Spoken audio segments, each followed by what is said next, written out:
some psycho found my daughter's face and sent me manipulated child porn images with my own kid's face. People in this world are sick. And these are the people who are apparently good guys.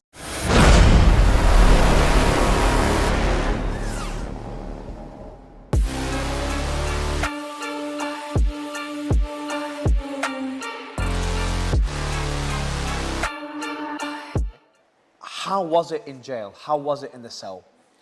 No wonder, there's no way the stoicism was from day one. I'm sure one of you or both of you broke at some point. You don't know me very well, do you? I guess. I think he broke before you, so I know you. I don't think anyone broke. Break? What does breaking even mean? Jail was, I'm the kind of guy who can handle any situation, and I've said this a million times, and I'm not trying to act tough, and I'm not trying to pretend that I can't be vulnerable at times, etc. But my point is, I've been in jail for longer periods of time in my life. I've had no money, no job, no employment, sleeping on a mattress on the floor in a room where I can barely pay the rent in an apartment for months on end, trying to think of a way to make money. Is that not jail? Is that not the same? With nothing to do and no goals and nothing to focus on? I've had very hard times in my life, so I'm not some spoiled rich boy who you're going to put in jail and I'm going to panic or say or confess to something I didn't do or try to rat out my brother for something he didn't do. I'm not that person. Did they try to get you guys to rat out on each other? I mean, one, we haven't committed any crimes, but they did take me in a room at one point and say, well, you know, if you sign this paper, you know, you'll be released from jail, but your brother's the one, we think you're just following your brother's lead and he's the criminal and he's going to tell us the same about you. And I looked at him, I said, look, I'm sure this is like the standard police playbook, but genuinely don't even bother. Try something else, put me back. Put me back in the car, send me back to jail. You're wasting your time. And I told them they were wasting their time. So yeah, they kind of tried, but I think that that's the standard operating procedure. The reason I have this perception, and again, obviously we've never spoken about this, about what you guys have gone through. I didn't know much about Andrew. I remember I saw one video where someone asked me on camera, before he got arrested, what do you think of Andrew? I'm like, me and him are very different people, like genuinely different personality-wise. But I also, like, the more I go through his content, that was before he got arrested, the more I go through his content, the more I think there's literally, I've never seen one video where there's anything wrong said. That was my only thing I've ever said about Andrew publicly. And then he got arrested. So I did a space when he first got arrested, where you guys first got arrested. At the beginning, it was very difficult to find anyone to support you guys. You remember how in my spaces, I try to always get both sides. That's what I try to do. Almost impossible to get anyone, even when Aiden came on the show, Patrick Bet-David came on the show, Sneeko was a lot more vocal. They were all worried to really stick up for you, but they were sympathizing with you. So it was immediately like everyone's like guilty up to proven innocent. And then as time passed, Tristan, what was fascinating is that it gradually became almost impossible to get someone to criticize you on stage. And the whole tide turned. So it's just a weird evolution of how it started. Because with Russell Brand from the beginning, everyone was supporting him. With you guys, everyone was vilifying you guys until slowly the tide shifted.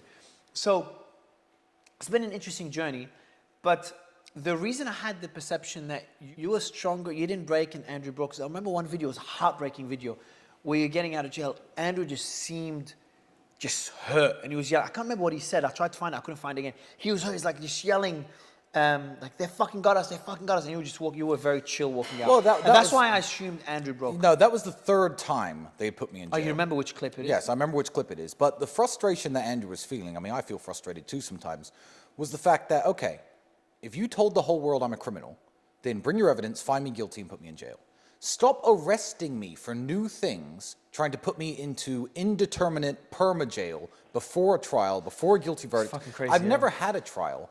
And even to this day, it's funny, because I said this to Piers Morgan over a year and a half ago. The decision to whether or not I will get a trial has not been made. I said that a year ago. It still has not been made. It was supposed to be made yesterday. They delayed this. So to the 19th. And then will they delay it further? I don't even know if there will be a trial. But I think Andrew's frustration came from the point of, okay, here I am, back in prison, back in front of a judge, explaining why I don't need to be in prison preventatively. Can I just have a fucking trial and put me in jail if I'm guilty of a crime?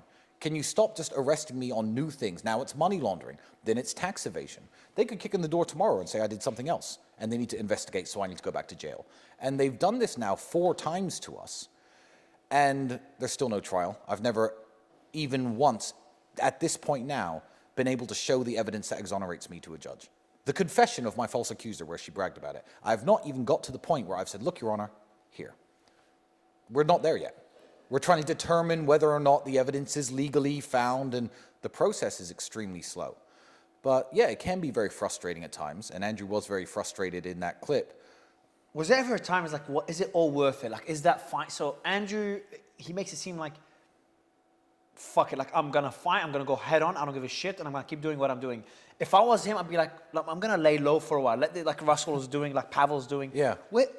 I just feel like you'll relate to this position more than Andrew. You're less stubborn. At least that's my, perception, not knowing you guys as well as others. I think that my general standpoint is the same as Andrew's, even though we act in a very different way. My standpoint is this: I'm gonna say what I want. I'm going to do what I want. Andrew's always been more vocal. It's why he was the one who got famous and went viral, and I was kind of in the shadows. I will always be in the same position where I will do what I want, I will say what I want, I will live how I want, and if some corrupt prosecutor somehow manages to put me in prison, good luck to him. So it's not that Andrew's more vocal and I'm more quiet. I think that's always been the dynamic. But I haven't once for a second considered, ooh, I shouldn't say that. I shouldn't talk about that. Not once, for 1 second. I should stop posting so much on social media, for example. No. I'll post what I want all the time. And if you're going to try and put me in jail, then good for you. You'll get your promotion and your 30 pieces of silver if you want to be a dickhead. Are you ready? I know what the answer is going to be. Are you ready to go to jail? The answer is yes. Oh, I'm ready. I mean, they've taken me back multiple times. You guys stop smiling every time you say yes. You say I'm ready without smiling. It's just... Yeah. And last time they put me back, I went into jail. And the first thing I did was I started laughing. They put me in a room with Andrew this time. I was only there for 24 hours.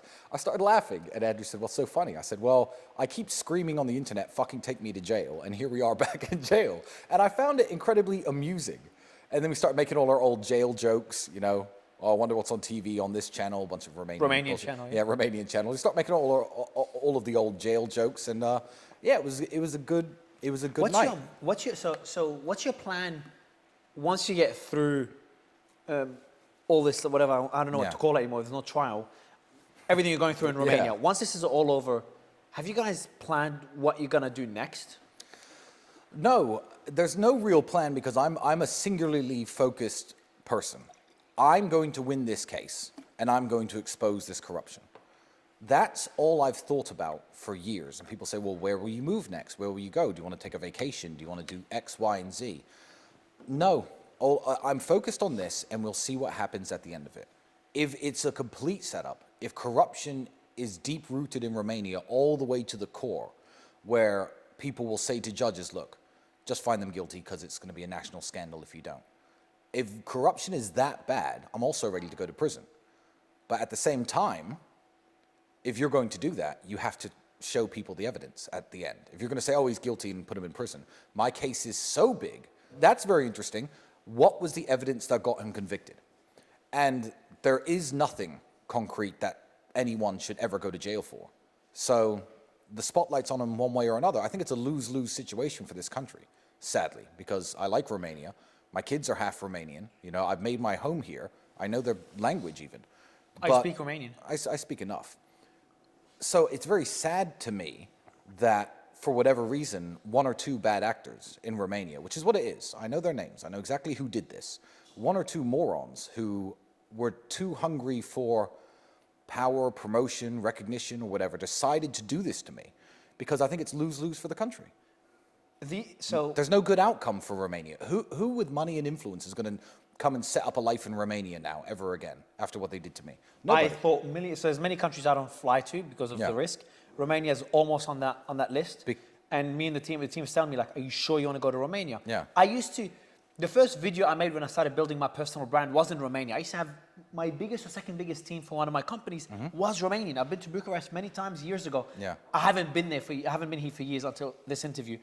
So yes, and I think one of the benefits of what you guys, because there's two ways. Your lawyer would want you not to talk about all this. Obviously, You're not listening to him. But the benefit of really being so vocal about it is there's so many eyes on you. Yes. That you put them on the spot that they cannot fuck around, or the world will see. Exactly. The world will ask why I'm in prison. And, I mean, I've read the case file 10 times. It's really, really very stupid. Stupid is the word. It's a joke. It's not evidence of any crime ever being committed. It's a few racy text messages I sent to my ex-girlfriend calling her my slave or something like that. Like it's, by the way, she's not someone who ever made a complaint against me, and she stands up for me and is in my defense. So the case file is complete nonsense, and I think that the people in charge know it's complete nonsense. I feel like decisions are being made behind closed doors. You talked about, you said about US influence earlier, remember? I don't know if you can share this on camera, we can crop it out. Well, what I know is this. Brittany Griner was a criminal. She took weed and went to Russia. She possessed drugs in Russia and went to prison. She's an actual criminal. A$AP Rocky is a rapper. I believe he got in trouble in Sweden. I think he was attacked. I think it may have been self-defense, but he did in fact hit somebody, and he was put in prison. Now, the American government doesn't like its citizens being put in prison by foreign nations. So Brittany Griner is a criminal, and America pulled her out of Russia. A$AP Rocky did hit somebody. I think in self-defense. I'll stick up for him here. However, he was in Swedish prison. America pulled him out. I was left to rot in prison. And the reason I was left to rot... No one reached out to you from the embassy in support? I mean, a guy from the embassy arrived, but he made it very clear that there was nobody looking to help me. So when I was left to rot in prison, pre-trial, by the way, never found guilty of anything, I quickly woke up to the fact that, okay, the Americans have obviously okayed this. I'm not saying they started it, but I know for a fact they okayed it. Because since the year 2000, if you count me being arrested now, the American citizens who've been arrested by a foreign power without trial, the record is myself and Andrew. We're now on our 700th day of arrest at this point. I knew full well that the American government was not willing to help me. And people ask me the question now, well, the government's changing. Is the American government going to help you now? And my answer is the same as I've said to all of my friends in my private life. I don't want help. I'm on the cusp of victory, and I'm going to win this. But in the way that Brittany Griner was a criminal, and they took her out even though she was a criminal, I feel like, as an American citizen, I'm not asking to be taken away from my responsibilities. I'm not asking for my sins to be washed away by the government and to be rescued when I've done something wrong. What Washington should do is find one Romanian speaker from the Romanian embassy in Washington, D.C., who understands basic Romanian law, and send them here. Speak to the prosecutor, speak to the lawyers involved, and look at the case file. Was this done legally? Was it done because they thought there was evidence of a crime? Have my rights been abused? Have they treated me differently because I'm American? Is there any evidence to justify the substantial arrest period? And once they do, they'll find out that this is all nonsense, and it would go away. But I don't want rescuing from the government, is my point. I don't want help. Have you had anyone come to you, or any entity come to you and say, hey, do X, Y, Z, and we'll drop the case? Has that happened? Have you had a Pavel-type scenario happen to you? Directly? Not really. I heard rumors of conversations going on behind the scenes when I first went to jail. And what I've learned is this. So 2 prosecutors did this to me. One of them encouraged a junior prosecutor to do this and said it was going to make his massive career. And when it started turning bad, this big prosecutor took a promotion and left this junior guy with all the papers in his hands. I heard that there were rumors spoken within Romanian circles at the beginning of, look, this is stupid, what can we do to make this go away? And the general consensus from the prosecution was, it's too big now. It's too big. It's on the news in Brazil and South Korea and Australia. So we're going to put the Tates in jail. We will find something. That has been their position the entire time. We will find something to put these guys in jail, because there's lots of Romanians in this room right now, and as they know, and as every Romanian citizen at home knows, most people in Romania with wealth have done something illegal. They've done something they could be put in jail for. They've avoided some tax. They've bribed some official. They've done something illegal. I've done nothing. So their aggressive stance of, we need to put these guys in jail no matter what, because their jobs are on the line, their careers on the line, their reputation on the line, has backfired, and they should have made it go away, I think, when they had the chance. I kind of feel like the system is at a turning point now with Trump's election. And we can talk about this more, on a more general level, what that means for the world, but more importantly, we can start as, do you think that could impact your case and any support you get from the US? And then kind of shift it slowly to what that means for the world, having Elon and everyone else in the government. Yeah, I mean, the Americans can, if someone's an actual criminal and they're American, I mean, the Americans can pull them out of any country in the world besides probably Iran and North Korea, literally.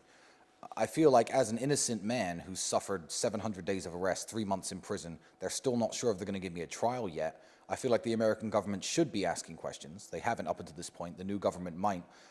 I don't mind if they do or if they don't. I put on Twitter the other day, I said, calling in reinforcements when you're moments away from victory will just taint the victory, you know?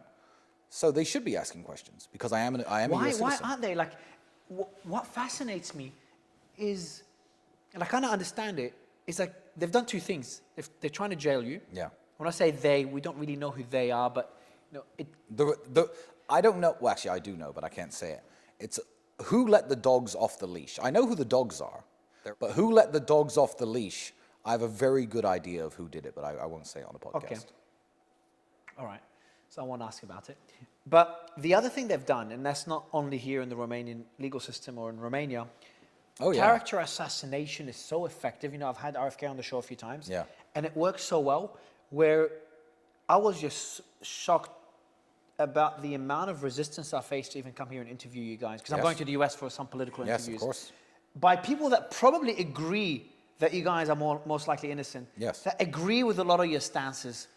What do you make of this? And do you expect that to slowly kind of improve as you guys are hopefully found innocent? I feel like people will listen to more of what I say when I'm found innocent, for sure.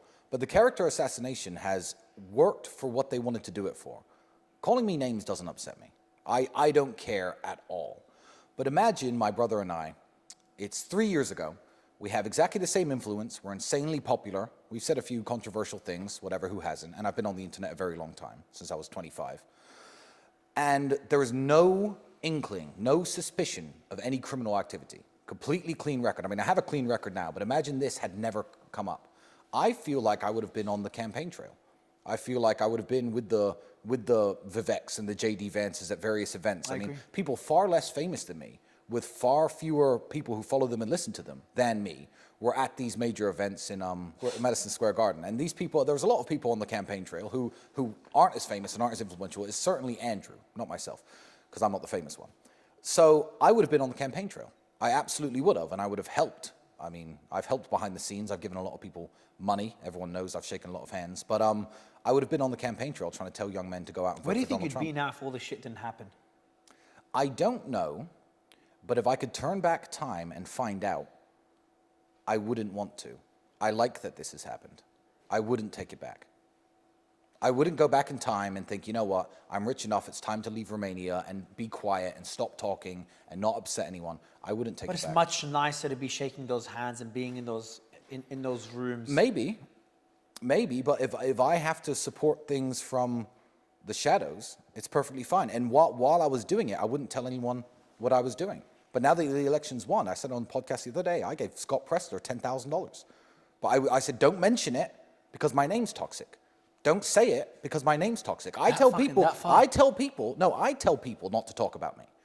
But I'll do things behind the scenes to try and help what's right and what's good. And I don't want pats on the back or people shaking my hand in public.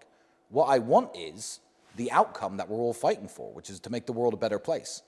So would I be on the campaign trail? Would it be better? Maybe, but my life's pretty good. I don't really have much to complain about. The fact that I'm not standing at Mar-a-Lago in a group photo, sure, there's some fear of missing out there, but what's actually bad about my life compared to most people on the planet? My life is fantastic. And if these people can never be seen with me in public, perfectly fine. Do you get that feeling? Like when I had my main hit piece come out, a part of me, so first, I didn't deal with it well. Okay. I just like to have a very peaceful life. I don't like to cause trouble. I'm a very private person. And when that came out, there was a part of me that kind of said, I wish their claims were just fucking stupid. The title was, the FBI and SEC respond to complaints about Mario Nawfal. Okay. Respond to complaints. Like if someone calls them and say, hey, Mario punched me in the face. Cool. Do you have any evidence? No. They responded. That's technically a response. Of course. So I got private investigators, by the way. The SEC never called. It was a guy pretending to be the SEC. The person admitted it. The journalist admitted that the sources were flawed on a recording, and the FBI was an ex-FBI agent that responded to the complaint, not even the FBI. So that's how fucked up it was. But I didn't find that out till later. But the point I'm making is, part of me said, I wish I was actually guilty. I wish I actually did something illegal and the FBI is investigating me, because it would feel better. So how do you feel? Obviously, you believe I believe you. Obviously, I don't know the truth, but I believe that you guys are innocent. Yes. How does it feel to actually be innocent? Do you ever get stages where you're like, fuck, I wish I did something that they're claiming is actually true and I'll fight it in court, than being innocent and going through this? Or do you like the fact that you're innocent and they're unjustly targeting you? I like that I'm being unjustly targeted because I get to expose a lot of corruption. And I feel like when this is over, as I said, I really genuinely believe that changes will be made in Romania to the way that they conduct investigations, the way they unfairly target wealthy people. Every Romanian knows that they do it. I'm just one in a massive long list of richer, influential people in this country who gets attacked and put in jail and stolen from. I'm just the only international figure. So the world is like, oh, what's Romania doing to Tristan Tate? They do it all the time. Now, George A. Simeon is a Romanian politician. I'll say his name on this podcast because the world needs to know. They've put criminal investigations onto him. Why? Do I agree with everything he does politically? No, but he's a good man. He's a nationalist. He loves his country. He's not a criminal, but they're now investigating him and trying to put him into preventative detention in the run-up to the elections. It's a joke. This is literally, when I say the Americans should be asking questions, you have to understand that Romania is quite literally, the most corrupt police force in the first world. It's the most corrupt police force in Europe. It has the most cases of faking evidence, fraudulent evidence, fake indictments, prosecutors going to, getting arrested, political assassination in terms of like using the legal system to attack people and put them in prison. It's the most corrupt police force in the world. The judges have straightened out. The judges aren't corrupt. I would say that the judges are actually very fair. But when you have a corrupt police force barking at judges all day long about how bad I am, sure, they might keep me under arrest. No one's going to find me guilty. But, the pressure that they're under, if they let me out of arrest and I ran away or I said something bad about Romania or if I exposed what was going on here, it looks bad on them. I fucked up, man. Yeah. So when I go to a country that it's not that safe, Yeah. this is one of them, I usually don't disclose that I'm there, even though they know in the airport, Yeah. until I leave. I'm sleep deprived. My team told me not to do it, but I did a quick video saying, guess where I am, who I'm interviewing. And I posted it just on my way here. And my team's like, Mario, why'd you post it before? I'm like, fuck, too late now. Yeah. Obviously, everyone immediately knew it's Romania from a number plate from a car behind me. So yeah, bro, we might be here for a while. But going back to Trump's win, because obviously the issue that you're seeing in Romania when it comes to lawfare and what they call it, the matrix, the establishment, those in power, or the kind of the flawed systems that run the democracies that we live in, there is reason to be optimistic now after Trump's election, especially with all the people around him, RFK, Elon, yes, Tulsi, I'm etc. super optimistic for the future of the United States. Super. What does that mean for the rest of the world as well? Well, the USA sets the tone on global culture. It sets the tone on global culture. I mean, if you were to just look at, for example, the amount of money given from the United States government to developing nations for LGBTQ rights and awareness, that's done by Democrats. There are countries like Uganda who don't want to accept this way of life, and they really don't want to accept this way of life. But the United States government is giving millions and millions of dollars to Uganda to advance their LGBTQ agenda. What is that? That's America setting the cultural tone for the entire world. And I feel like RFK is wonderful, isn't he? Absolutely. Great guy. And also... His character was assassinated like a motherfucker. Oh, no, I saw. And also, for his age, he is jacked. He is in good shape. He can beat us all up, I think. That person's in charge of America's health at his age, looking the way he does. Okay, good. The global culture, I think, is going to slowly heal and slowly repair. Hopefully, the Republicans can hold on and Trump finds a worthy successor for the next 8 years or 16 years, because I don't think 4 years is long enough. Yeah, but good point. yeah, the world is going to change and the world is going to heal. From a free speech perspective, because obviously I'm pretty vocal on that and being on X. Yeah. We've seen what happened with Pavel. We've seen what happened with, obviously, Trump being targeted. Assange, I've had his family on stage. Elon's been on, I've had him many times. Yeah. So what happened in Brazil? So not sure if you know, I had the president of Brazil on my space.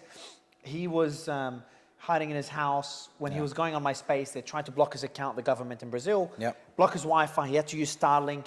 And then they blocked space before X was banned in Brazil. They blocked space in Brazil. And then they blocked X afterwards. They launched an investigation into Elon and myself. So they went fucking mental. It felt earlier this year, before Elon bought X, and even after Elon bought X, seeing how he was targeted, it felt like the fight against censorship, the fight for free speech, is being lost. Yeah.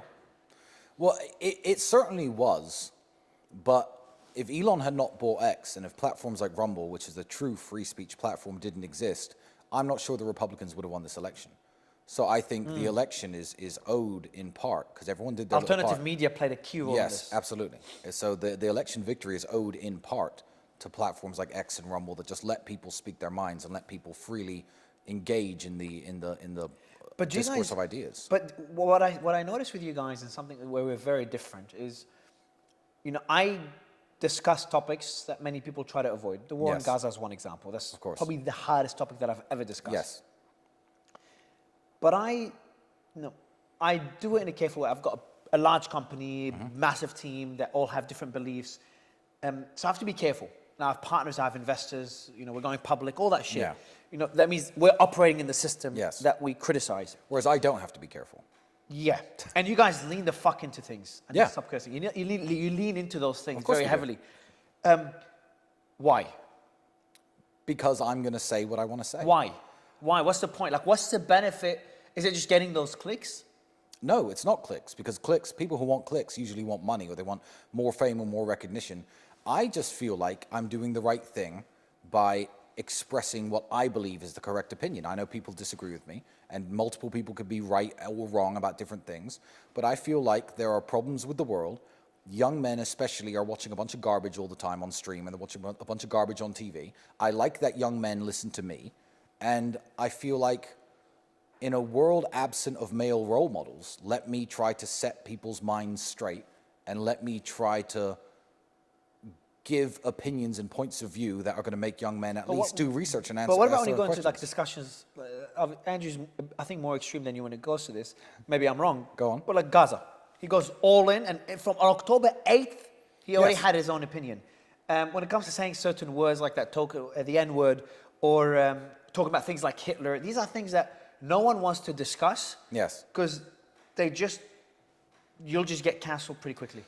Well, if someone were to tell me I can't say anything, my first question would be, well, why aren't I allowed to say that?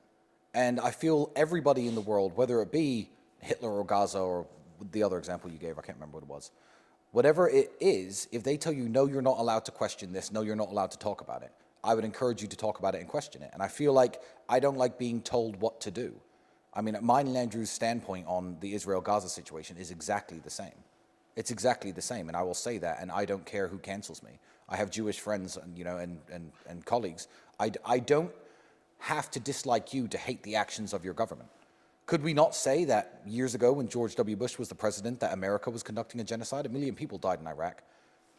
Did I like the fact that I was American and everyone around the world hated Americans for a while because they were doing that? No, I thought that was unfair as an American citizen. And it's perfectly unfair to point to a man who's Israeli and say, I hate him because of what his government is doing. But what the government is doing is disgusting and it is sick. And I'm wholly with Andrew on this. I'm not able. Okay, if you're on, is there anything you disagree with Andrew on? Not really. Come on. I There's mean, no way. we're different. We have different religious What beliefs. are the? Okay, that I know. Yeah, that's That's the big Are you one. Christian or atheist? I can't I'm a remember. Christian. Christian. I'm an okay. Orthodox Christian, yeah. Okay. But I mean, so there are some basic fundamentals, and me and Andrew are very different people. We act differently, we think differently. But in terms of opinions, no, I feel like I'm correct about everything I say. And maybe my house is just an echo chamber, and Andrew feels he's correct about everything he says. But we'll never have a disagreement on things like, I don't know, foreign policy, politics, things like this. We're completely aligned in every way. I can't even name one example we disagree with. What about whether I like this car more than that car? I mean, these are It very seems you guys small- fight about yeah, these things more than you fight about. Well, there's Yeah, nothing but- else. There's nothing else to fight Exactly, I about. can There's see. nothing to fight about. Yeah. When it comes to business, it's probably me and Andrew talked a lot about this because Yeah. that's the area I'm most fascinated by. Kind of digging into how you built your wealth, your Yes. empire. First, who makes those decisions, or is it just joint? It's joint, and I come up with some ideas, and he comes up with some ideas. I don't want to say, in terms of business, how much we earn or exactly what it is we do, because I don't know how much Andrew gave away, and I don't know how much. I think I'll tell you, he gave away a fair bit. I didn't ask how much you earn. Well, we did dig into the university numbers, how many students you have, how much they pay per month. So we got the numbers there. I can't remember what they were, but he said those. We talked about, obviously, PancakeSwap, how much money you guys made there, Bitcoin. We talked about the meme coins as well, MAGA and all those. Yes. But that's about it. You talk about, you guys have cafes, real estate as, to preserve wealth more than create wealth. Absolutely. So that's kind of where we left. I'm not sure if there's not much, if there's anything left. We didn't go about your past. There's all the other businesses you've done in the past. That's the past. I'm more curious what you have now. And you've talked about this already in the early days. Kind of some of it got you in trouble. No, perfectly fine. And I'm happy to talk about that. If you want to talk about my webcam studio, I'm more than happy to discuss that. Well, okay, so cool. I didn't even, that's actually a cool discussion. Yes. All right, what was the strategy there? What are you to launch these webcam studios? Whose idea was it? Well, we saw there was money being made in this way. We were very different people back then. I was in my very early 20s. So was Andrew. He's only a year older than me. We were in our very early 20s. And we're not from a privileged background. We're not from, a wealthy family. And we saw money was being made this way. So we started a webcam studio, essentially. We had models online talking to, people on the internet and stripping. It's basically an online strip club. But what I will say about this is, I get mad sometimes. This is one thing that really annoys me. Everyone has this holier-than-thou attitude, and they'll point fingers at me and Andrew. Oh, they made their money in webcam. I made a little bit of money many years ago doing this. A little bit of money. Enough to buy one Lamborghini and, pay off half of a house. I didn't make much. I donate more to charity every year than I ever made in this business. But everyone points the finger at me like I'm the bad guy because I ran my cam studio. Sure. I know what I did. It's not illegal. It's perfectly fine. No woman who ever worked for me has ever made a complaint against me. And they've all been questioned by the police. And they said Tristan was a fantastic boss. It was an interesting business to run. However, in today's society, 2024, I will say this. The porn industry is disgusting. It's huge and it's disgusting. And it's run by very public people. We know all of their names. We know the guy who owns OnlyFans. We know his name.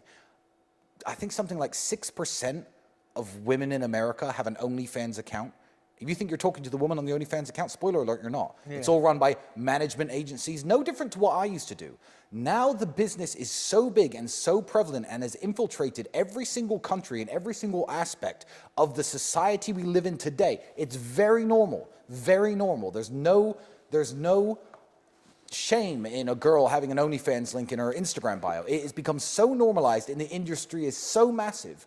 There's a line from Scarface I like, when he's sitting there at a table, and all these people who sniff cocaine and do drugs, all these rich people, they say, look, you need people like me. So you could point your finger and say, that's the bad guy. Yeah. In this day and age, with every single man consuming pornographic content, subscribing to OnlyFans girl, every single girl on the OnlyFans platform, all of their management agencies, which are much bigger, much richer, much more powerful than my little studio ever was, you need me to point, oh, he ran cam girls, he's the bad guy. I'm the bad guy. I was a drop in the ocean even back then. Now we're talking about a drop in the solar system. And it's also a normalized business model now. And I also don't even like it. I've come out against the industry, and I've come out saying adult before content. Your arrest. Yeah, before my arrest. In fact, while I was still running my studio, I would do podcasts. I did a very big one with Stefan Molyneux, and I said, men who engage in this activity, who pay to go see strippers my studio was set up like an online strip club. You have to understand the correlation. It wasn't hardcore pornography. There was nothing too pornographic about it. I said, men shouldn't do this. You shouldn't spend your money this way. It's all a scam. It's stupid. Yeah, and I came out against my industry that I was in a very long time ago. And I feel like if you're a former gang member and you're speaking against gang life, if you're a former drug dealer speaking against drug usage, everyone claps you and gives you a round of applause. But no. I'm speaking against pornography, and I know the dangers of it because I saw people get addicted to various e-girls. And I tell young men not to engage in it and not to watch it. But again, the Jordan Petersons of the world will point their finger, oh, he ran cam girls, he's a hypocrite. I'm not a hypocrite. I think what really matters is how you treated them. If there's demand and you filled that demand, but the girls were there in their own will, they were well compensated. Every single girl who ever worked for me, I'll say this on record, has been interviewed by the police, and 0 have said anything negative. And these are girls. These are girls who I haven't seen in 5 years, 6 years. And in fact, Romania is the most hypocritical country in the world because you have the decourt prosecutors trying to say, oh, well, he had girls on webcam, this is human trafficking. 6% of this country's taxation, 6% comes from the exact same business that I used to run. Webcam studios, OnlyFans management studios. It's highly regulated here. It's perfectly legal. It's encouraged. On the way back to your hotel, you will drive past 5 big signs for webcam studios. To this day, 6% of Romania's tax income comes from this business. And have you seen The Dark Knight Rises when Bane says to the guy in the plane, they expect one of us in the wreckage, brother. And the guy crashes down. This country is like politicians have stakes in webcam studios. All their girls are on the internet doing webcamming work.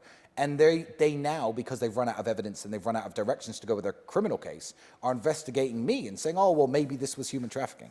Sorry, that Romania has really shot itself in the foot there. Because if they're going to say that's human trafficking, good. Arrest all your politicians, arrest about probably 20,000 women who are in this country working that job, arrest all the studio owners, arrest every single buddy who gave them their license. It's frankly a big joke. How much...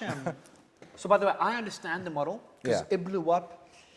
After the crypto market in the last cycle collapsed, it blew up. Everyone, all these crypto entrepreneurs wanted to find the next thing.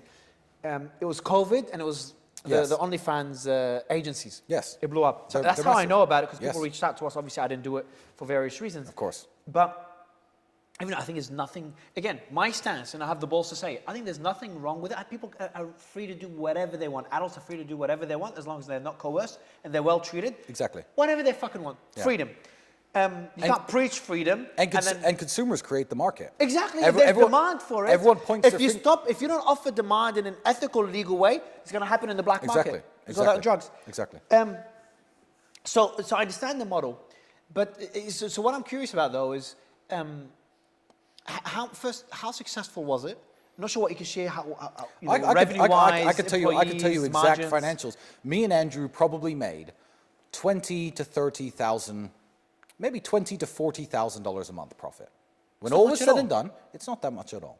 By the time I rented all the buildings, paid all the girls their cut, paid all the behind-the-scenes staff, paid all the people who were managing the accounts, paid all the people for social media promotion, etc. Me and Andrew maybe made between $20,000 and $40,000 a month doing this. Between both of you? A couple of years, between both of us. And that's enough money to have a nice car, like I said, pay off a bit of a house. I made some money doing this, but the accusation that my monumental wealth was made somehow from webcam models is just simply not true. It's not true. And I'll give you an example.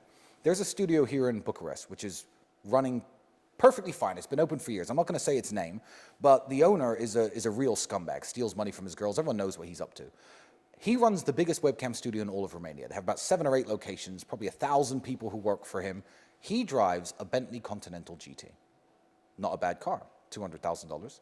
So if he runs the single biggest webcam studio in Romania, which is famous for this business, and he drives one Bentley Continental, how are you going to point at men with probably upwards of $65 million worth of cars and say, I made it all doing webcam modeling?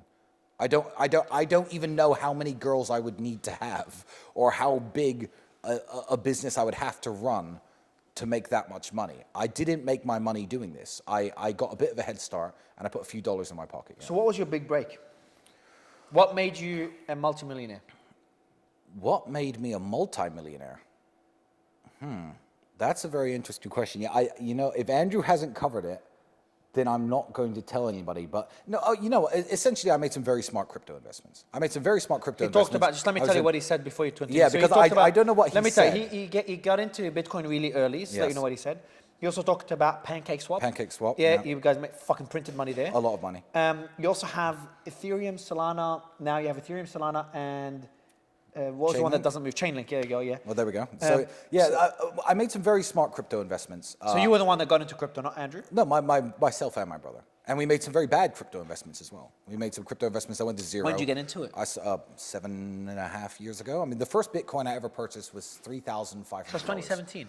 Yeah, so we can work out the math. That's when I launched my crypto business as well. That's exists today. So there you go. Yeah. Oh, that was the initial hype and the initial drop. I was in before that when it went from 3,500 up to 12,000. Oh, so early 2017. Yeah, I was early. Oh, you're earlier than me. 2017. Yeah, like business-wise, earlier than me. Yeah, I was in quite early, but making some smart crypto investments is what gave me and Andrew the millions of dollars to, I guess, expand our reach, expand our platforms, build things like the Real World, etc. That would have been absolutely impossible I didn't know without that. money. Without money, that would have been impossible to start. Because how would I get 18 millionaires who all make money doing their own independent methods of wealth creation and say, here, come and work for this school 5 and 6 hours a day? It doesn't exist yet. There's no students. There's no turnover. I don't know what to pay you. Just come and work. I couldn't do it. You need money to start a business like that because there have been some very cheap copycats that haven't worked out.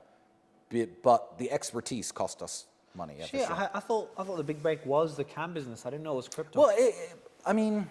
But the cam business gave you the money to invest in crypto, so kind of all Indeed, and it all happened. It all overlaps each other. The cam business maybe made me my first $1 million. Of the years I've ran it, How many years? Was 4 and a bit. I was worth more than $1 million by the end of it. So that's not that great. It's really, there we go. It's really not that great, and I donate well over that every single year to charity. So people again want to point the fingers and say I'm the bad guy.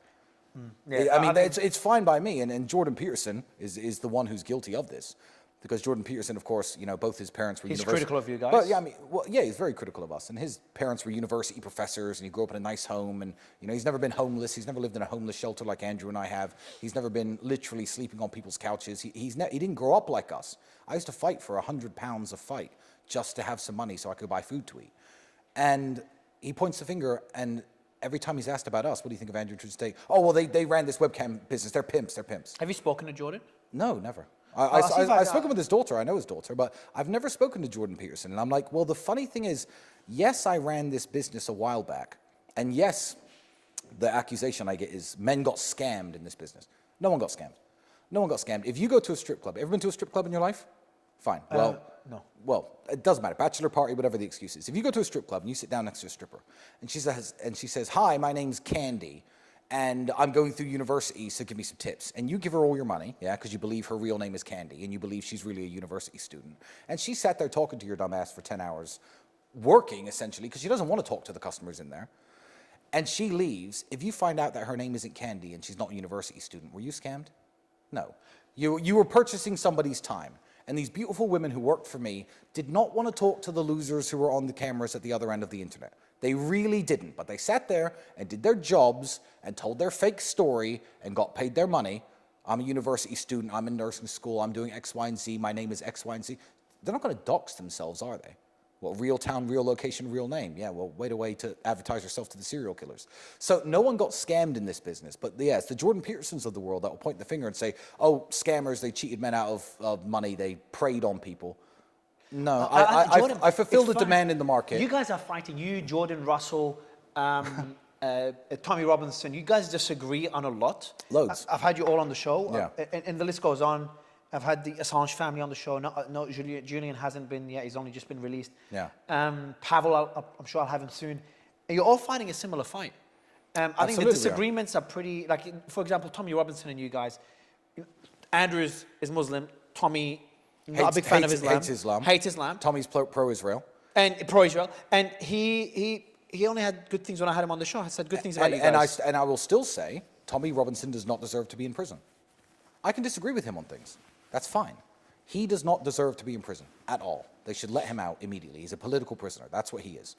I think I'll message Jordan, and I think we'll see what he says. But he's a very smart guy, very nice guy. I genuinely think I know he's smart. Yeah. You guys will find common ground. Going back to the business model.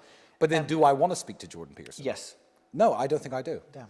Here's the funny thing. Like, everyone's like, "Oh, Jordan Peterson won't talk to you because he thinks this about you." I'm like, do I care what Jordan Peterson thinks about me? I don't know. I have my audience. He has his audience. We overlap, sure. We aim at the same demographic. I don't care what he thinks about me. I point out the fact of how hypocritical it is for people to be pointing fingers. I mean, I believe he was at one point an opioid addict, wasn't he? He got addicted to prescription medication or drugs. For sure he did. And, I could bring up that as his kryptonite and be like, oh, well, he teaches stoicism. But look, he got hooked on prescription pills. He was going through a difficult point in his life. He did what he did. I don't hold that one detail against him. I will call out how hypocritical it is for him to consistently talk about the fact that I run a cam studio every time my name comes up. But that doesn't mean I want to sit down with him and have discourse. I don't care. My life's fine. Talking to Jordan Peterson isn't going to change that. I would bet money that you'll be on his show in the next year. I think it will happen. Maybe. I think the case will be over. It might happen. But then again, you're here while my case is going on, and I respect you for that. Patrick Bet David was here. Tucker great. Carlson was here. Oh, really? Tucker came here? Absolutely. Even Piers Morgan, who I don't see eye to eye with, came here. So when my case is over, when people start reaching out, hey, you want an interview? I'm going to be like, well, where you been for 2 years? You wouldn't even say my name. You wouldn't tweet. Tucker Carlson was here, by the way. Yeah, Tucker Carlson was here. He's great. He was the second interview I did after getting out of prison. And Tucker is absolutely awesome. He's an amazing guy. Pierce? No, Patrick Bet David. Oh, deserves it. He was, yeah, exactly. He was on the show. When I did the space about you guys, didn't know much about you guys. Yeah. Patrick Bet David and Sneeko were two of the most vocal people in supporting you guys. Well, I mean... And Aiden Ross jumped on as well. I think that's the first space he ever did jumped on to speak highly of you guys. He was a bit, raffled. He was a bit scared of everything, which you'd expect from him. He hasn't been through the trenches. Back then, he hasn't been through the trenches. I don't know that well. He still hasn't. He'll never go through. I don't know much about him at all. I like him. I know I know Patrick Bet David really well. Great fucking guy. And who's that? Sneeko, I don't know that well. Yeah. I met him once. Okay. I know his trainer is my trainer. I do boxing in Dubai.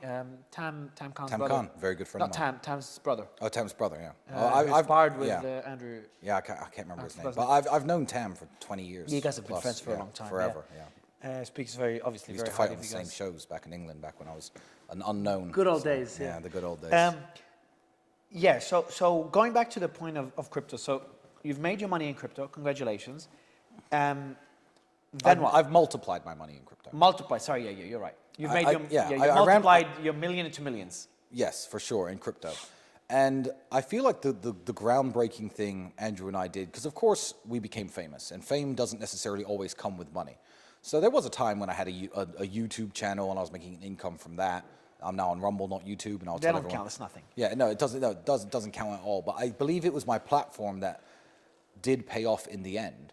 Because I could have launched, and my brother and I could have come up with an idea for something like The Real World, our online educational platform, and it could be fantastic, but who's going to sign up if no one knows who we are? Yeah. So all of this, I don't regret anything I've ever said on the internet. And Andrew said some horrible things, and so have I. Nobody used to watch... What's the worst thing you guys have said? Yeah, I don't know. You know what? I don't even know. Ask my haters. They'll show you. Ask my haters. They're in my comments, I'm sure. I'm sure they will tell you the worst things I've said on the internet. I was aiming to offend people. I was aiming to go viral. I was a nobody, and I was trying to make my voice heard. So all the horrible things I've said, did I mean them? Not really. Maybe in some way I did, in some way I didn't. Every joke has an element of truth to it. But I've exaggerated things. I exaggerated my lifestyle. I used to exaggerate how much money I had. And I slowly was going more viral and getting more famous and becoming more careful with what I say. I wouldn't make the same jokes I made 10 years ago now. Plus, I've grown up as a person. I'm 35. I'm not 25. But the platform became financial success in the way that my school was popular because of it. Monetizing a personal brand. By the way, Absolutely. Bob, I'm just getting people calling me. I just checked. I want to see his haters on the tweet. Oh, they're there. I'm sure they're there because trust me, they're there. Yeah. But first, a tweet went fucking viral about guess where I am, which is not good. I was just telling Andrew, like, I'm pretty worried being here. Yeah. And usually what I do when I go to a country that I'm not too safe in, I would post that I was there after I leave. Yeah. That's not enough. Usually they know you're in the airport, but Romania is not Pakistan. Well, Romania is actually an incredibly safe country. It's safer than the United States in most areas. It's a very safe country. For nobody. The problem is for people that are not The problem is you're interviewing me. That's one. That's the problem. The problem is not criminals. No one's going to steal your camera equipment. No, that's not what I'm worried about. I'm worried about... The problem is you're interviewing me, and I don't know if they want that to happen or not. Yes, I'm going through the comments here, and the haters are there. Yep, of course. I was going through them before. Again, it's a very few, and I mean it. It's a very loud few. Oh no, it is. I know. And in fact, do you reply to them? No, I never replied to them. But I wish to publicly thank them at every step of the way, because if everybody agrees on something, everyone stops talking about something, right? So if everyone knew I was innocent and I was set up, for example, when accusations were made against Russell Brand, everyone's like, oh, this is a setup, it's a stitch up. Immediately, yes, it went away within days, okay? I have maintained my relevance because of these hater accounts who can't stand me. Because every single day they spend 18 hours a day from wherever they are in the world posting about me, or he said this 9 years ago, posting old videos of me, and it farms engagement, right? It farms engagement from the people who love me and the people who hate me. So there's a constant discourse going on online. But essentially these people who hate me, who won't shut up about me, are unpaid employees. They're unpaid employees of mine who help my global relevance. So I know they're there in the comments, and I just want to publicly thank them. Yeah, so for doing this for me. Talking about this, and I want to go back to crypto and your business strategy. Yeah. One interesting thing is what people in your circle told me that you guys, so I did a space initially about you guys. Yes. And I've never listened to it, but as far as I remember, I was pretty objective. I was definitely leaning to the fact that, seeing the content and the image that was created about you. Yes. Like, I'm not too surprised this happened, because there was that certain image that was created about you. Yeah. But tell me more, first, have you listened to that first space I did or never? The one, it was a pretty big one. Was it when I was in prison? The first day you were arrested? No, I have not seen that. No one. Oh, cool. Andrew hasn't seen it either. No, we'll watch it together. Watch it together. We will. Yeah, before you make judgments, Andrew. He's like, Mario, you weren't too nice about me. Like, I don't remember being mean at all. Well, I'll listen to it, and then I'll make my. Maybe you're right. Actually, maybe I wasn't too nice. I don't remember it either. But you didn't know me, and you still don't know me. So I mean, if you think I'm guilty now, I mean, everyone's. No, I think everyone's it's not a free hate, to think that. Like, I don't care. I'm pretty honest. Like, if you listen to my interview with Andrew as well, like, I disagreed with a lot of points. Yeah. But I agreed a lot more than we disagreed. But I'm not a lawyer. You could be guilty. If I say you're 100% innocent, I'm a fucking idiot, because I can't know. Exactly. I wasn't with you. They could search the house tomorrow and find a bunch of people tied up in my basement. I basement. have a little girl just Exactly. that could happen. I'll run as well. So I actually completely understand the people I've spoken to behind the scenes. I understand why I'm not on the campaign trail. I understand why they don't want their name tied to me. What if they break into my house and they find a bunch of people tied up tomorrow? They've searched the house 4 times. They didn't find them the first time. But I'm comfortable. They didn't find them. I'm comfortable. So I interview presidents, prime ministers, and Yeah. these guys want to run away from drama because everyone's trying to throw something at them. Yes. And pretty much, actions speak louder than words. I'm comfortable enough, because obviously there's more allegations that came out in the last year. Yeah. I'm comfortable enough to be here having this interview. Of course. And I'm even comfortable enough to say, like, if I had to make a bet, I'd say you're innocent. Thank you. And I'm not doing this to be nice. Like, I genuinely believe that. If I'm wrong, I'm wrong. But I genuinely think I'm right. And I've looked at a lot of these claims. I've looked at some things are just fucking crazy. Crazy. I couldn't believe when someone said it. I'm like, okay, you're making it up. You're a big fanboy. Yeah. And then I looked into it. I'm like, holy shit. Well, he's right. Like, these people did say good things. These things were taken out of context. These things were cropped. Oh yeah, any WhatsApp conversation you've seen is insane. Is stitched up. It's all these made up leaks. 3 different months or 4 different months of WhatsApp conversations. They take different lines because the idea is, here's why they're legally allowed to do it. If you have a WhatsApp conversation with me, it could be 10,000 pages long, yeah? So a prosecutor is allowed to show what's relevant and cut the rest out. But they take that to the point where they literally take one line from December, and they'll take a reply, October, and say that's the reply, and in September, that's the reply from here. And these WhatsApp conversations, they don't even read that badly, because I didn't ever type anything that bad. But you read it and you think, that's suspicious. They're made up. They're fake conversations. I don't know how else to put it. They are fake. The discrepancies in the evidence are so extreme. The judge is now looking at this now. The woman who said, I had 2 false accusers. One of them said that Andrew raped her. That is why. Yeah, is that the one that had a history of lying? Yes. No. That's the one who said she was kidnapped. She has a history of lying. We're the 7th case that she's now said. But the woman who said, no, sorry. When Decott said, Andrew, we're charging him with rape. On the statement, it's a very short statement that this girl made. But on the video, she says, yeah, it was a fun night. And by the time we left the hotel, everyone was happy. That's on video. And they cut in a video with Decott? Yeah. And Decott, they cut that off. And they wrote down the statement, and they tried to show it to judges without showing the video. It is so cooked. It is so corrupt. But at the end of the day, the video came out. They couldn't get rid of it. Well, the video it's being seen by judges right now as we speak. However, it's now 2.5 years since the accusation was made. And look at all that I've been through. The evidence that exonerates me. How much have you spent on legal fees so far? Millions. Millions and millions. But the idea was, I guess, to financially cripple me, so I can't defend myself. But similar to Trump. Yeah, and I'll say this publicly. Obviously, Decott hasn't stolen all my money. I joke and say they've stolen all my money. Well, Andrew said Piers Morgan made this joke about, I think someone's financing you. I'm not popular enough for anyone to be financing me or fighting my corner, or I'm not that much of an angel that someone's going to think, oh, these poor boys, they need my help. No, I'm paying for my own legal defense. I'm paying for my own stuff. I'm buying new stuff all the time. Clearly, they haven't found all my money. They're trying, and good luck, because you're not going to find it. But the idea is to financially cripple you, because then you have no lawyers, and you're sitting in jail with a public defender who doesn't know your name. Exactly. One of the questions And then is you like, end what up if going someone to jail, even if you're innocent. Yeah. Going back to your crypto strategy, so you made your money there, then what? Then what, then what, then what? There's no then what to my crypto strategy because I'm still doing it now. I'm still investing in crypto now a little bit. I'm still playing around with crypto. So that hasn't played out and that isn't over. But, you know, Andrew and I started talking online. I mean, there was a while, Patrick Bet David, I'll give a shout out, has a very good app now called Monect, where you pay to I saw consult you guys were people. talking about it in one of the interviews. But before Monect, there was a time when I used to charge people for business advice and calls and things like that, but it was mainly related to running webcam studios and stuff like this because it's what I knew.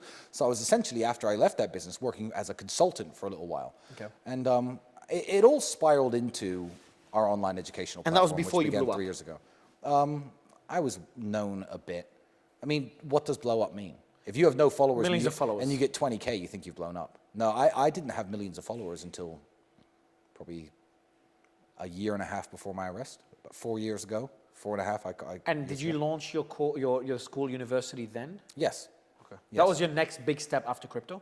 It was the one that, I did other things that helped me get by, but that was what took me up the next level. And that's your biggest revenue source right now? It is, it's the biggest revenue source right now that I'm happy to talk about and that everyone knows about. And no, the biggest revenue source is not human trafficking for anyone at home. It's not. But yeah, it's the biggest revenue source that people know is me. Maybe I have some other businesses. Maybe I have some other companies. Maybe there are things that I can't say I'm doing because they run perfectly fine. And the moment they know I'm behind them, they'll lose their payment processes and get matrix attacked. So maybe there are other things I'm doing. But I wouldn't say that because I'm shooting the business in the foot. Did you have your everything banned like Andrew? Oh, yeah. I may be one of the richest people in the world who doesn't have a bank account. I'm not allowed a bank account anywhere in the world. I do not have a bank.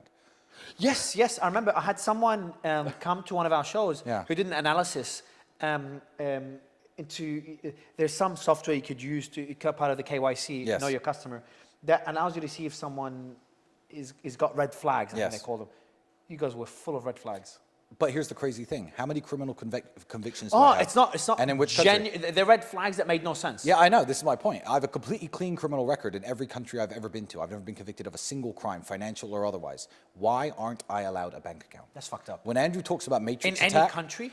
In any country in the world. When Andrew talks about matrix attack and there are people behind the scenes trying to shut you down, if you think that we're crazy and you think we're conspiracy theorists, why aren't I allowed a bank? Sure, if I get found guilty of money laundering, take my banks away then. Why can I not get a bank anywhere in the world? There's a friend of mine, there's a good friend of mine who owns a bank. Gee, really? I love him. Yeah, owns a bank. Put the dog out, Bailey. I love him, man. I love him. Good boy. Good boy. Maybe he has a lot of information. Maybe he has a little mic key from Dyko. Maybe, he works for the police. Good boy, go. Gee, go away.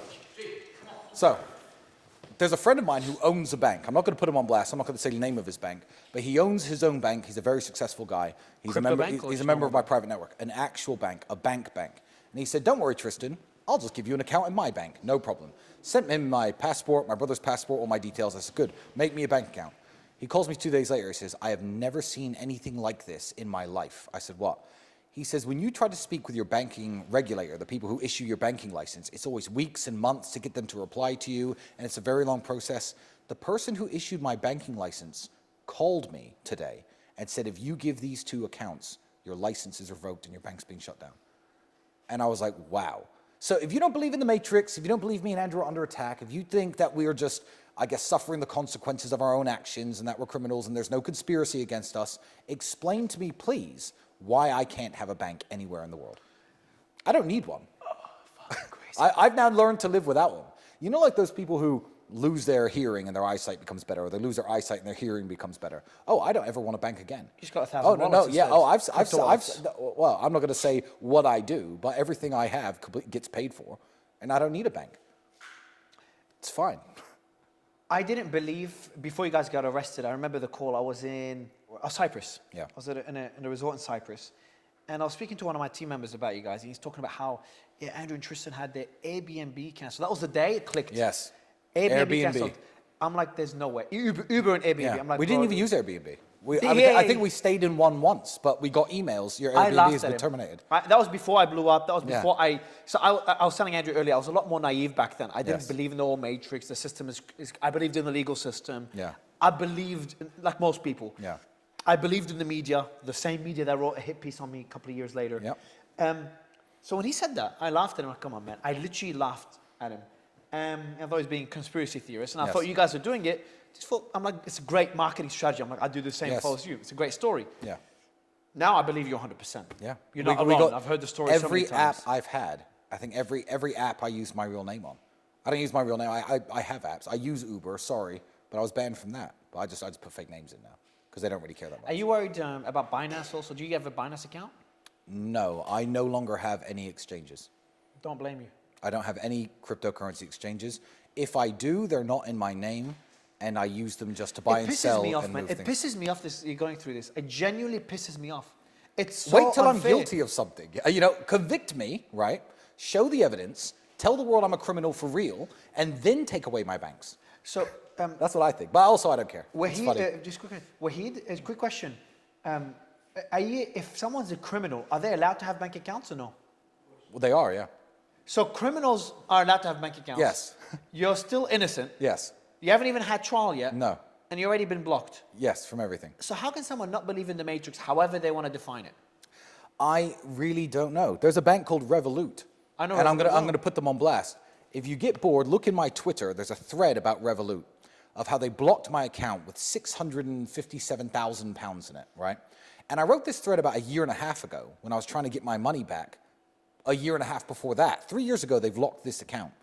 And the £657,000 or whatever didn't move.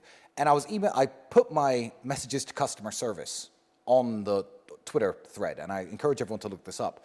And I'm kind of toying with them. I'm like, look, I can't make payments on my house. My kids, I can't afford their school fees. I'm going to kill myself. This is my money. Give it back to me, please, blah, blah, blah. No.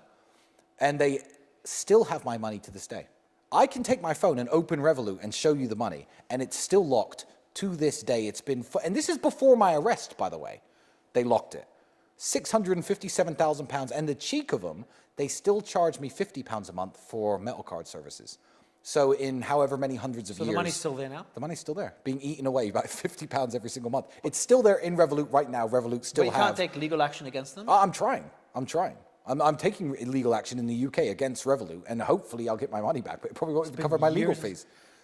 Before I got arrested, they froze this account. Is Bob here, Bob? We need to empty all our exchanges after this interview, man. Yeah, and don't use, don't use Revolut. If you have more than £1,000, don't put it in Revolut. Everyone at home, don't watch it. I hope their business suffers because of the podcast. I've never been cancelled. Yeah. Do you have your Instagram back or no? No, I don't have Instagram. Only Twitter? No, Only yeah. X. So there are accounts on And Instagram. Rumble. This is my public appeal to Instagram. Mark Zuckerberg probably doesn't make the decision. Maybe he does, but he's got bigger fish to fry. My public appeal to Instagram is this. There are 20 accounts with my face and my photos, named all sorts of different things. I don't control any of them. One of them is verified somehow. I don't know how this person did it.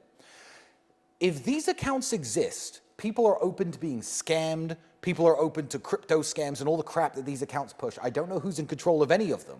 Even the verified What they should, yeah, I don't know who runs it. I don't know. I've never met the person face to face. They've WhatsApped me, but I don't know who it is. The username, I could tell you all the usernames afterwards. I don't mind the accounts existing, but I'm like, why not just give me my account back so everyone doesn't fall for scams pushed by fake accounts? It makes more sense if you're Instagram from a business perspective to just let me post my photos of my cars and my little captions, than allow my image and face to be everywhere on all these hundreds of fake accounts so people are open to being scammed by them. I think they should give me my account back. But maybe they will, maybe they won't. I'd like my account I think back. It's inevitable. Mark is already starting to change course. And I've credited him for that on Twitter. I said it's very important when rich, famous people who are part of the global culture start doing things like physical training, start doing things like changing their political beliefs. Let's not hold anything against him. Let's encourage this You know, instead of pointing the finger like me, who've made changes in my life, everyone still wants to point fingers. I like that Mark Zuckerberg is coming around, and I genuinely, you know, wish him the best, because he's probably gonna be happier and healthier now. But yeah, Instagram, I don't have Instagram. My fan accounts blew up after I was banned, and there are some very big accounts, but I'm on Twitter and Rumble only. That is it. X and Rumble. My apologies. All right, so we talked about how you made money in crypto, did a few things, then you built, so obviously the CAM business, CAM consulting and crypto. Yeah. And then the real world, the university, the real world university. Yes, university.com. University.com. Yeah. Great domain. That domain cost me more than this house. Shit. And then, so what are you doing now? What's the businesses that you have now? And I'll give you an idea of what Andrew spoke about, just so you're aligned, and obviously we can crop out. Well, I could tell you roughly anyway, but Andrew's working on some very big crypto projects. Andrew's going to make... The real world token? Yeah, or more than yeah. that? The real world is going to be a fractional ownership of the real world platform itself. Great idea. The real world platform is super profitable, and it gives the students who have made money a way to invest money back into the project that made them rich and make a residual income at the same time. So it's essentially going public without going public. But that's all being worked on. As a security token. As a security token. But that's being worked on, and when it's launched, it's going to be absolutely watertight. There's going to be no way of it getting hacked, scammed. The SEC aren't going to come after us. It's all going to be 100% watertight by the time we go public. Should be a lot easier now with the new SEC chief. Yeah, probably Q1 2025 is when that's coming out. So if you're watching this before this, don't buy any token called the Real World. It's made by some Indian guy. Don't, you know, they're all scams, the ones that they're trying to make now. Because if I say anything online, people make a ticker and try and say that it's legit. But yeah, Q1 2025, that's coming out. That's our main focus. And as I said at the beginning of this, I'm a singularly focused person. I don't know how Elon does what Elon does. He's the most impressive man in the world because he's got all these various things going on. The real world token is the next big thing. Maintain my student number, make sure my university is healthy, win my legal case. That's what I'm doing right now. And I don't really have the mental space for something else, which again, I'm going to say it just one more time. Elon's a monster. God knows. He's in the top 20 Diablo 6 players in the world at the same time as doing all the stuff he does. You know who Elon is? Elon is, I got very upset when the Democratic politicians in charge were criticizing him. Because I feel like in history, I don't believe in reincarnation. I'm not a Buddhist. But people are reincarnated in history. You could say that, you know, Charlemagne and Napoleon were very similar characters, and it's just certain personality types do certain things at certain times in history. Look this up. You probably know this already. Sorry, I don't want to insult your intelligence. There was a man called Archimedes of Syracuse. Now, Syracuse is modern-day Sicily. It was an enemy of the Roman Empire. And Archimedes of Syracuse was such a revolutionary genius in his time. He was the best engineer of his time. He constructed machines that could reach over the walls of Syracuse and pick up Roman warships and sink them. He invented a refracting mirror that could set ships on fire from a distance from on top of the walls of Syracuse. He was a revolutionary thinker, an engineer, and when the Romans actually conquered Syracuse, they gave specific orders to the soldiers, do not kill this man. This man is too important and too smart. If you find Archimedes, do not kill him. And he was actually stabbed by a soldier, and they crucified the soldier as punishment. But he was such a genius, he was respected by, one, his own country, and two, all of the country's enemies. That's how revolutionary this man was. And I feel like when I saw the Democrats attacking Elon, I'm like, Elon is the Archimedes of Syracuse of our lifetime. He's the Archimedes that we have right now. Who are you for his host nation to be criticizing him for doing what he's doing? When he thinks on levels that the journalists who criticize him could never, the politicians who criticize him could never think on this man's level. And I feel like, in fact, it was Archimedes who said, he discovered the laws of leverage. And he once said, give me a lever and a good place to stand, and I shall move the world. Yeah. I feel like Elon's lever is now his political power, and his good place to stand is his free speech platform, and he is going to move the world. We're about to see the world move. That man is truly exceptional. And the advisors on the Democratic side decided to alienate him. Yeah, a bunch of bums. Please help me make sense of this. Yeah, a bunch of bums who could not do what he does in a million years. And these journalists who are living paycheck to paycheck in their rented apartment, who've never built or done anything in their lives, are writing hit pieces on him. I'm like, the nerve of these people is truly bewildering. I don't get it. He's the single most impressive human being walking the face of the earth right now. So Can't disagree. long story I don't short, think anyone could disagree I'm concentrating on my few things. I'm not Elon. We can't be You know? Elons. I don't know how Yeah. the fuck it does it either. But then explain to me, as kind of give you context. So I've been in the crypto world since 2017. Yeah. My biggest company is in the crypto world, over 110 employees. Yeah. Meme coins is a small department that we mainly do the VC-backed projects, incubation and all Yep. that. So very deep in the space. What I don't understand, and I've even, I gave a call to the team members that are in the meme coin world on my side to ask them about what you guys are doing to make sure I've got the context before the interviews. You tried to understand why Andrew did Daddy. No. Why he's still doing Daddy. It made sense at the beginning. It got a lot of attention. It pumped it. I'm not. You guys said you didn't make money. I don't want to doubt you guys. It doesn't make sense not to make money off it. It's very nice to transparently make money off it. But if you have enough money, but so we maybe it makes sense. transparently make a lot of money already. A lot. Exactly, of money. exactly. You have enough money. Like, so why keep promoting it when you're at a level you could do a lot more? it's not about promoting it. It's about, when I was a kid, I used to build sandcastles. And I remember being in Bournemouth once with my mum's sister, and I built this sandcastle.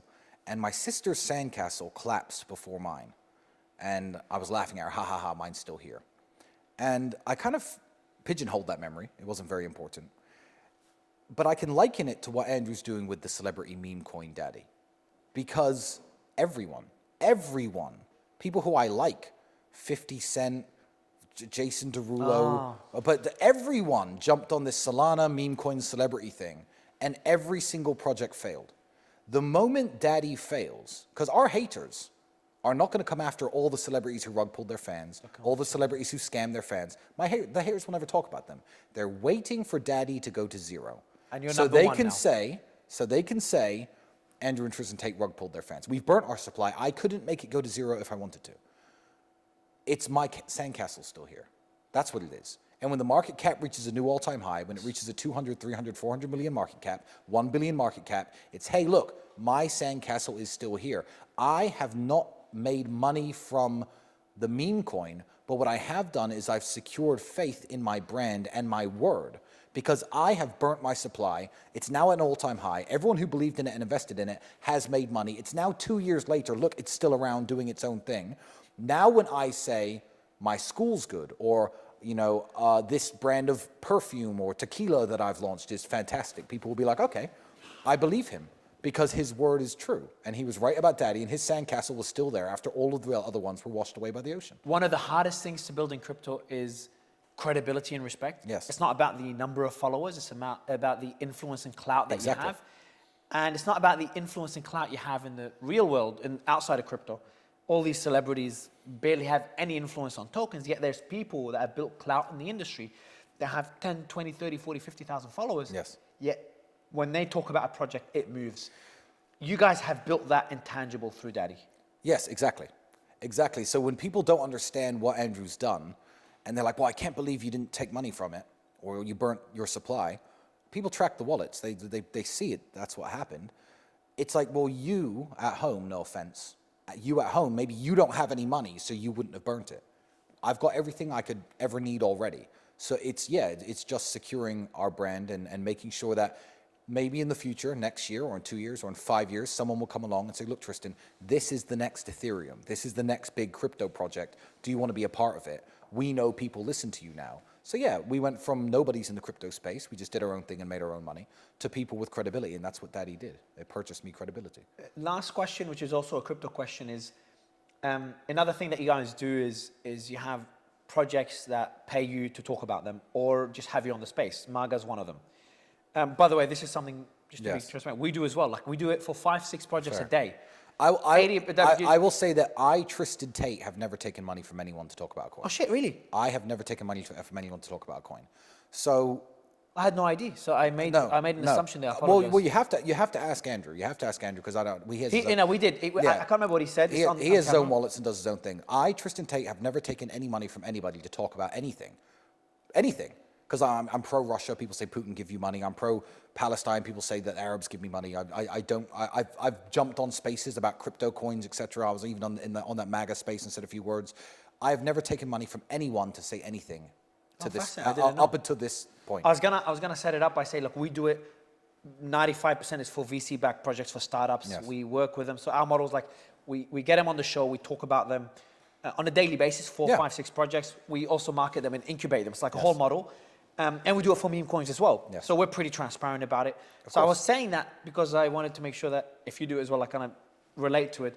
But you don't do it at all. So it's pretty fascinating. I don't need Money. I could show you inbox I believe messages. you, I'm I not going to believe get my you. phone out right now, but people, hi, this much money, say this, tweet this, can you post this? How much do they offer you I said, usually? What are some It's random usually numbers? some of the token, but I mean, it could be up to 50 grand, 100 grand of ETH. I just don't need it. I don't need it, so I'm going to say what I want. And if I accidentally pump some shitcoin, I think Andrew, he made a joke on a podcast once. He was saying, the Thread Guy podcast, he was saying butt sex coin.